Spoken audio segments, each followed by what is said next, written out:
یہ بڑا شور مچا رہے ہیں کہ 35 ارب ڈالر کی انویسٹمنٹ لے کے آ رہے تھے. میرے پاکستانیوں، ان سے زیادہ جھوٹے لوگ آئے نہیں ہیں. جو فلور آف دا ہاؤس پہ جس ملک کا وزیر اعظم جھوٹ بول دے، ان کی کیا زبان ہوگی؟ تو سب کو کہہ رہے ہیں کہ سرمایہ کاری کرنے آ رہے تھے چائنیز. پاکستانیوں، یہ سرمایہ کاری نہیں تھی، یہ قرضے لے رہے تھے 45 ارب ڈالر کے. آپ کے بچوں کو مقروض کر رہے تھے، ایک ایک پاکستانی کو مقروض کرنے پہ تلے ہوئے ہیں، اور اس پہ ان کی کمیشن بن. ناظرین، بریکنگ نیوز ود اون شرازی کی ایک اور اہم ایپیسوڈ کے ساتھ میں آپ کو سید اون شرازی حاضر خدمت. ناظرین، اب سے تھوڑی دیر پہلے آپ نے پروگرام کے انٹرو میں ہی ایک خان صاحب کا کلپ سنا، جس میں وہ جو سی پیک ہے اسے پاکستان کے لیے سب سے بڑا مسئلہ قرار دے رہے ہیں. اس کلپ میں جو خان صاحب تحریک انصاف کے جلسے کو خطاب کر رہے تھے، اس وقت خان صاحب اپوزیشن میں تھے. خان صاحب فرما رہے ہیں کہ ہماری نسلوں کو گروی رکھا جا رہا ہے سی پیک میں، اور یہ تمام باتیں آپ نے سن لی. آگے جانے سے پہلے ذرا میں آپ کو خان صاحب کی ابھی جو کیبنٹ ہے اس کے بڑے ووکل ایک وزیر ہیں شیخ رشید احمد، بڑا کھلا کے بولتے ہیں، اور ML1 جو ہے سی پیک میں اب اس کے لیے بڑا کام وہ چاہتے ہیں کہ جلدی جلدی ہو، اور وہ یونیورسٹی جو ایک بن رہی ہے وہ چاہتے ہیں کہ لاہور میں نہ بنے، پنڈی میں بنے. تو ذرا ہم آپ کو بتا دیتے ہیں، ذرا آپ شیخ رشید احمد کا ویو بھی سنیں کہ وہ جب اپوزیشن میں تھے اور تحریک انصاف کے جلسے سے خطاب کرتی ہے، وہ سی پیک کے بارے میں کیا کہتے ہیں، ذرا سنیں. پاکستان کی ساورنٹی پہ سمجھوتا نہیں کر سکتے. یہ چائنا کوریڈور ہے، چائنا ڈیفنس کوریڈور. اب آپ نے وزیر اعظم عمران خان کا اپوزیشن میں جب وہ تھے ویو سنا کہ وہ سی پیک کو پاکستان کے لیے ایک مسئلے کا سب سے بڑی وجہ قرار دے رہے ہیں، اور دوسری جانب اگر بات کریں تو شیخ رشید کو بھی آپ نے سن لیا. اب ذرا اس کو ریلیٹ کرتے ہیں موجودہ صورتحال سے. موجودہ صورتحال کیا ہے؟ چائنا کیوں پیچھے ہٹ گیا ہے اور سی پیک کیوں رکا پڑا ہے؟ یہ وہ تمام چیزیں ہیں جو اندر سے ہم آپ کے پاس سٹوریز لے کے آئے ہیں. کیوں چائنیز صدر کا دورہ منسوخ ہوا؟ تمام ایک کنٹروورسی سی بن گئی سی پیک پہ، اور وہ جسے گیم چینجر کہا جا رہا تھا، وہ جس کی وجہ سے پاکستان کے حالات بدلنے تھے، اس میں سی پیک میں رکاوٹ کیوں آئی؟ اس کے لیے پیسے رکھنے کیوں بند کر دیے گئے، اور چائنا کی طرف سے بھی اب اتنے پیسے کیوں نہیں آ رہے؟ پہلی تو ایک بات بتاؤں کہ ملتان میٹرو کے حوالے سے جب نیب نے تحقیقات شروع کی تو چائنا نے بڑا اس پہ جو ہے وہ سخت ری ایکشن شو کیا، کیونکہ چائنیز جو کمپنیاں وہ دنیا بھر میں مختلف قسم کا کاروبار کرتی ہیں، تو انہوں نے کہا جی ہماری ساکھ کو نقصان پہنچانے کی کوشش کی گئی، تو اب یہ مکمل آپ اس کی انویسٹیگیشن کریں اور ہمیں کلیئر کریں، یعنی انویسٹیگیشن کریں، اس کا ریزلٹ سامنے لے کے آئیں، باقی چیزیں اس کے بعد. اب دوسری جانب اگر سی پیک کے پچھلے 2 سال کا اگر ہم احاطہ کریں تو ہمیں کوئی نیا پروجیکٹ جو ہے وہ واضح طور پہ نظر نہیں آ رہا کہ سی پیک میں کوئی نیا پروجیکٹ شروع کیا گیا ہو. یعنی وہ پروجیکٹ جو اس سے پہلے سٹارٹ تھے پچھلی حکومت کے دور میں، انہی کو ہی آگے لے جایا گیا. کچھ مکمل تھوڑے بہت ہو گئے، بہت سارے ابھی مکمل نہیں ہیں، اور وہی پروجیکٹ آگے چل رہے ہیں. کوئی نیا پروجیکٹ ان 2 سالوں میں میرے ذرائع کے مطابق جتنی میں نے سٹڈی کی ہے سی پیک کا کوئی بڑا نیا پروجیکٹ جو ہے وہ شروع نہیں ہوا. آپ نے دیکھا اورنج لائن ٹرین، یہ بھی سی پیک کا پروجیکٹ تھا، اسی طرح کھڑا ہے، اور دوسرے دیگر بہت سارے ایسے پروجیکٹ ہیں جن پہ بڑی سلو جو ہے وہ حکومت سلولی کام کر رہی ہے. اب یہ تو ہے ایک سی پیک کی صورتحال.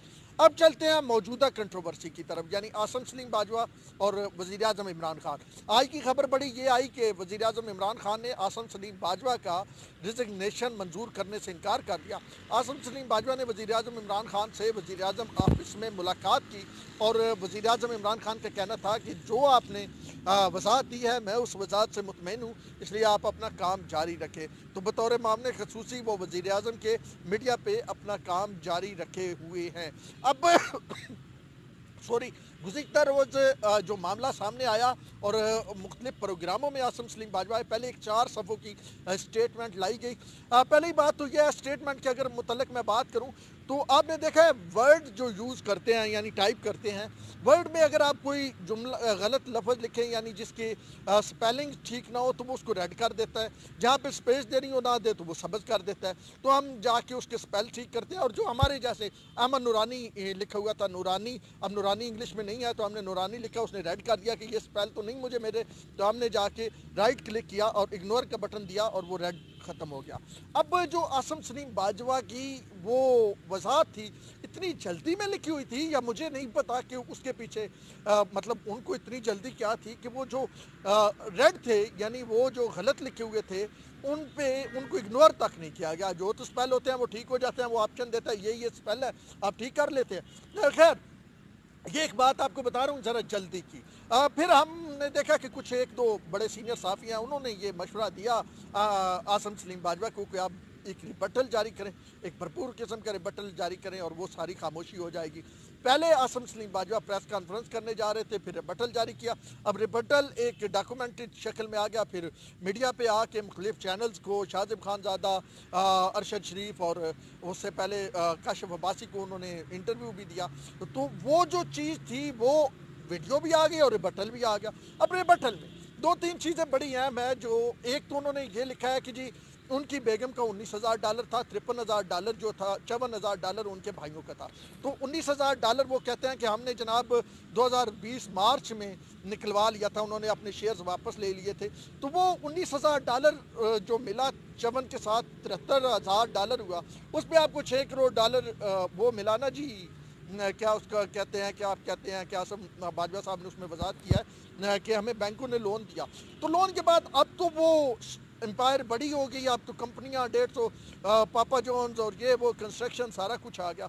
तो अब वो 19,000 नहीं रहा, अब वो ज़्यादा हो गया ना। लाजमी बात है अब जितनी इन्वेस्टमेंट की थी अब प्रॉफिट ज़्यादा हुई, सबको मिलेगा। 54,000 वाले को अगर 100 में से समझे 70 मिल जाए तो 30 तो उसको भी मिलना है ना जिसके 19,000 है, ठीक है जी। तो उन्होंने 66% ले लिया, डबल इन्होंने, इनको भी तो कम से कम और सिर्फ $19,000 तो नहीं रह गए। तो वो कहाँ पे है, आपने मनी ट्रेल में जिक्र नहीं किया। आसिम सलीम बाजवा को ये समझ आ गई, उन्होंने कहा कि जनाब जो कुछ ये सारा मामला है इसमें मैं वजाहत में फंसूँगा और वाकई वो मनी ट्रेल नहीं पेश कर पा रहे थे और उन्होंने फ़ोन भी बंद किया शाहज़ेब के प्रोग्राम में। और फिर जो बड़ी बात कि वो पैसे गए किधर, वो तो आपने जिक्र नहीं किया अपने ऐसे डिक्लेरेशन में कि वो पैसे भी, तो उन्होंने रिज़ाइन किया। अब नया पंडोरा बॉक्स खुला, वज़ीर आज़म ने उनका रिज़ाइन लेने से इनकार कर दिया। अब देखते हैं आगे क्या होता है। सी पैक के हवाले से चीन पहले ही बड़ा सेंसिटिव है और चीन इसलिए सेंसिटिव, अब आप देखिए ना बाजवा साहब के भाइयों का बिजनेस है अमेरिका में और वो सारा अमेरिका में रह रहे हैं, उनके बेटे अमेरिका में फ्लैट ख़रीद रहे हैं। तो हम ये कहते हैं, आम लोग ये कहते हैं कि जी सी पैक का सबसे बड़ा दुश्मन अमेरिका है और अमेरिका ने बहुत बार ये शो भी करवाया है। उनके एलिस वेल्स के बयान या दीगर बयान सामने बयान देखे हैं कि उन्होंने किस अंदाज में कहा कि जी ये सी पैक इस तरह नहीं चलना चाहिए और ये बातें हमारे सामने। ठीक है जी, माना दो मुल्क जो हैं बड़े दुश्मन हैं सी पैक के, इंडिया और अमेरिका। तो इंडिया हमारी वजह से, पाकिस्तान की वजह से, और अमेरिका जो है चाइना की वजह से कि चाइना को असेस मिलेगी, चाइना को जो है फ़ायदा होगा इसका। तो अब चाइना क्या सोच रहा होगा। अब आप ज़रा ये देखें, वज़ीर आज़म साहब ने इस्तीफ़ा तो जो है वो मंजूर नहीं किया इधर से, आल दो उन्होंने सी पैक से दिया भी नहीं था। ये इस्तीफ़ा मंजूर हो जाता तो फिर उधर प्रेशर जाता। वहाँ पे वो एक और भी उन्होंने वजाहत की कि जी वो कोई 50 लाख तनख्वाह नहीं ले रहे, 7,99,000 गालबन उन्होंने बताई। लेकिन मामला अब क्या है, मामला हम ये है कि आसिम सलीम बाजवा एक बेहतरीन जर्नल, एक अच्छे मतलब तमाम मामलात को देखते हैं, वेल एंड गुड। जितने जर्नलिस्टों से मेरी बात हुई हमेशा एंकरों ने उनकी तारीफ़ की, बड़े खुला के बात करते हैं। लेकिन अब वो इस वक्त है सी पैक अथॉरिटी के चेयरमैन, और सी पैक अथॉरिटी के चेयरमैन के अगर दो भाई अमेरिका में हों और वहाँ पे अपना बिज़नेस कर रहे हों और उनका बिज़नेस 2001-2 तक कुछ ना हो, एकदम बड़ा हो, और फिर उनके बेटे वहाँ पे फ्लैट ले रहे हों, तो मतलब उनकी बीवी अमेरिका में 2020 तक बिजनेस करती रही हो, उस बिजनेस का हिस्सा हो, लाजमी बात है बिजनेस का हिस्सा है, बोर्ड ऑफ डायरेक्टर्स में है, अमेरिका जाती भी होंगी, वहाँ पे रहती भी होंगी, उनके बेटों ने घर लिया तो वो वहाँ पे रहते होंगे, उनकी वालदा भी जाती होगी ना बच्चों की, यानी आसिम सलीम बाजवा साहब की जो वाइफ है तो वो भी जाती होंगी। तो अब वो शख्स जिसकी मतलब एक क्लोज फैमिली, भाई बच्चे बीवी, उनमें से एक बड़ी तादाद यूएस में रह रही है, तो यकीनी बात है चाइना एक सवाल उठाएगा जिसका जवाब हमें देना है चाइना को, क्योंकि सी पैक पे हम किसी किस्म का कोई बर्दाश्त नहीं कर सकते कि रुकावट आए या उसमें कोई चाइना पीछे हटे। जिस तरह चाइना पीछे हटा है हमने पिछले कुछ अरसे में देखा है, चाइना बिल्कुल सी पैक से मतलब वो पैसे जिस अंदाज में दे रहे थे वो पैसे नहीं दे रहे हैं, ऑन गोइंग प्रोजेक्ट मुकम्मल हो रहे हैं, नए प्रोजेक्ट नहीं शुरू हो रहे हैं। तो अगर चाइना उस मामले को इस तरफ लेके जाता है तो फिर हमारे लिए एक बड़ा इम्तिहान होगा, फिर किस तरह हम इत्मीनान देंगे चाइना को। अब ये बात मेरा ये ख्याल है पर्सनल, मेरा ये तज्जिया है कि बात पाकिस्तानी इदारों, पाकिस्तानी हुकूमत, पाकिस्तानी रियासत से आगे निकल गई है। बात अब चली गई है रियासती ताल्लुकात के हवाले से, बात अब चली गई है चाइना की कोर्ट में बॉल चली गई है, चाइना इस पर क्या फ़ैसला करता है, क्योंकि मेजर इन्वेस्टमेंट जो है वो चाइना की है। हम तो उसमें मतलब समझे मन के पीछे कुछ किलो दे रहे हैं, तो मेजर इन्वेस्टमेंट उनकी है। हम उनको एक स्ट्रेटजिक मुलाकातें होती हैं, वो जी एक चाइना पाकिस्तान सी पैक का एक बाकायदा तौर पे सी पैक कमेटी बनी हुई है, उसमें वो सारे प्रोजेक्ट जाते हैं कि ये पाकिस्तान की तरफ से पेश किए जाते हैं, ये कर लें चाइना, फिर वो अपने पर पूरा उसको उस पर रिसर्च करते हैं, फिर वो जनाब अपनी मिनिस्ट्रियों के पास ले जाते हैं और फिर ये सारा कुछ तय होता है। तो अब ये मेरे ख्याल में बॉल चली गई है चाइना के कोर्ट में कि आया चाइना जो है वो इस बात पे राज़ी होता है कि आसिम सलीम बाजवा जो हैं वो कंटिन्यू करें बतौर चेयरमैन सी पैक अथॉरिटी, या चाइना इस बात पे राज़ी नहीं होता। अब जहाँ तक मेरा ख्याल है कि पाकिस्तान की जो हुकूमत है वो इस बात पे चाइना को राज़ी करने की पूरी कोशिश करेगी कि आसिम सलीम बाजवा का पूरा एक बेहतरीन कैरियर है और वो कितने यूथफुल साबित हो सकते हैं, कितनी अभी जब वो सी पैक अथॉरिटी के चेयरमैन बने हैं तो उसके बाद उन्होंने ट्वीट्स करने शुरू कर दिए जॉब्स के हवाले से, प्रोजेक्ट्स के हवाले से, आल दो के वो पुराने प्रोजेक्ट हैं, नवाज शरीफ के दौर के प्रोजेक्ट हैं, वो मुकम्मल हुए हैं, वो मोटरवे हज़ारा ये वो, लेकिन उन्होंने एक मतलब उसको सामने लेके आए हैं। तो वज़ीर आज़म इमरान खान भी इसी वजह से उनको साइड लाइन नहीं करना चाहते। दो तीन वजूहत है। एक तो देखें जब एक जनरल बैठा होता है तो उसके दोस्त जो हैं वो इस्टेब्लिशमेंट में भी, अस्करी इस्टेब्लिशमेंट में भी बैठे होते हैं। दूसरा ये है कि उसके जूनियर्स भी बैठे होते हैं। तीसरा ये है कि उसका एक और अप्रोच होती है डिफरेंट। और आसिम सलीम बाजवा की बात करें तो ये जब DGISPR थे तो उन्होंने बड़े राब्ते शाब्ते रखे जर्नलिस्टों के साथ, एंकरों के साथ, तो इनका वो भी एक जो है फ़ायदा। इससे पहले इन्होंने ये स्कैंडल आने से कुछ दिन पहले बाकायदा तौर पे बीट रिपोर्टर्स को बुलाया, उनके साथ मीटिंग की। तो ये वो चीज़ है जो उनके फेवर में जा रही है। वज़ीर आज़म इमरान खान चाहते हैं कि एक एक्टिव किस्म का बंदा हो। और दूसरा फिर ये है कि वज़ीर आज़म इमरान खान की ख्याल में, क्योंकि वो सियासी बंदे नहीं हैं, अब वो मतलब अब तो वो बाकायदा तौर पे सियासत में आ गए ना, कि उन्होंने PTI ज्वाइन कर ली, वज़ीर आज़म के मामले खसूसी बन गए, लेकिन वो क्योंकि बाकायदा तौर पे सियासतदान नहीं है तो उन पे प्रेशर डालना भी इतना आसान नहीं होगा और फिर वो लोगों की सिफारिशें भी इस तरह नहीं मानेंगे और काम भी मेरिट पे होगा। तो ये मेरे ख्याल में एक वज़ीर आज़म इमरान खान का एक सोच है, मोटो है कि क्यों वो आसिम सलीम बाजवा को हटाना नहीं चाहते। कहाँ से? सी पैक अथॉरिटी से। और ये जो अभी बात हुई, यानी उन्होंने ये जो उनका बतौर मामले खसूसी रिजेक्ट किया इस्तीफ़ा, वो इसलिए है कि एक बार अगर इस पर वो इस्तीफ़ा ले लेते तो फिर इसमें तो आसिम सलीम बाजवा कहते हैं मैं तनख्वाह ही नहीं ले रहा था, ये तो मैं इजाज़ी तौर पे कर रहा था और इसमें तो कोई पैसे भी इन्वॉल्व नहीं थे। तो फिर अगर इधर से इस्तीफ़ा दे रहे हैं जहाँ पे अरबों डॉलर इन्वॉल्व हैं, इस मामले पे दे रहे हैं कि जी वो बनाई हैं जी मुख्तलिफ़ किस्म की कंपनियां बनाई हैं और इनके दौर में इनके करीबियों को फ़ायदा हुआ है, तो फिर वो तो बड़ा पिंडोरा बॉक्स खुल जाएगा। वो तो लोग डिमांड करेंगे अगर आपने वहाँ से इस्तीफ़ा ले लिया है तो ये करोड़ों अरबों डॉलर का जो खेल है यहाँ से वो क्यों नहीं दे रहे। तो मेरे ख्याल में वज़ीर आज़म इमरान खान ने सोचा है कि वो बंद बांध दे कि अगर आसिम सलीम बाजवा का वो इस्तीफ़ा यहाँ पे लेते हैं तो फिर सी पैक अथॉरिटी से भी उन्हें अल्टीमेटली कुछ अरसे बाद, कुछ ना कुछ वेट के बाद वो मतलब इतनी ज़्यादा क्रिटिसिज्म आ जाएगी कि वो इसको झील नहीं पाएंगे।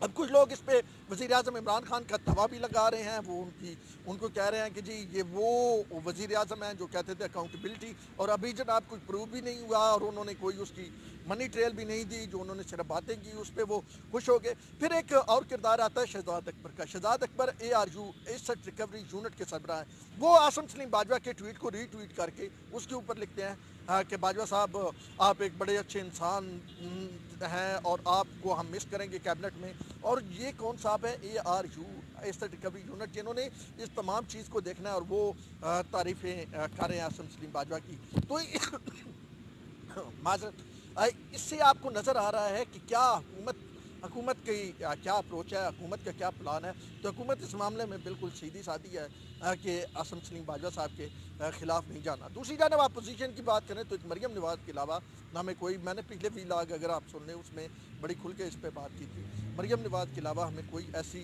सियासी क़यादत नहीं मिली जिसने इस पर खुल के बात की हो, जिसने कहा हो कि इसका मतलब इन्वेस्टिगेशन की जाए, इसकी तहकीक की जाए। अभी तक मामला यहाँ पे है। आने वाले दिनों में मज़ीद पंडोरा बॉक्स खुलेगा। और जाते जाते एक और मज़े की बात बता दूँ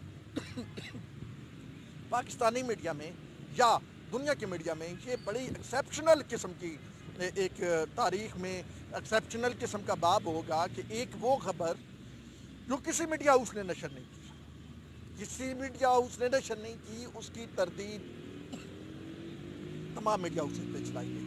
वो खबर जो किसी मीडिया यानी फैक्ट फोकस पे चली ना, किसी चैनल ने तो नहीं चलाई, तो वो उसकी तरदीद तमाम मीडिया हाउस पे चली। और अमन नूरानी का मौक़िफ़ अभी तक किसी ने नहीं लिया। सोशल मीडिया पे यूट्यूब चैनल पे हम 4-5 चैनल हमने देखे हैं जिन्होंने अमन नूरानी का इस पर मौक़िफ़ लिया। खैर हमने आपको पिछले व्लॉग में बता दिया था अमन नूरानी कहाँ पे, अमेरिका में क्यों है, वहाँ पे कब वापस आएंगे, ये तफसीलात बता दी थी। अब अगले व्लॉग में हम इस हवाले से मज़ीद तफसीलात लाएंगे क्योंकि ये ऑनगोइंग स्टोरी है, डेवलपिंग स्टोरी है, ये ख़त्म नहीं हुई। अपने वो सैयद ओन शराजी को दीजिए इजाज़त, अल्लाह ने के बाद।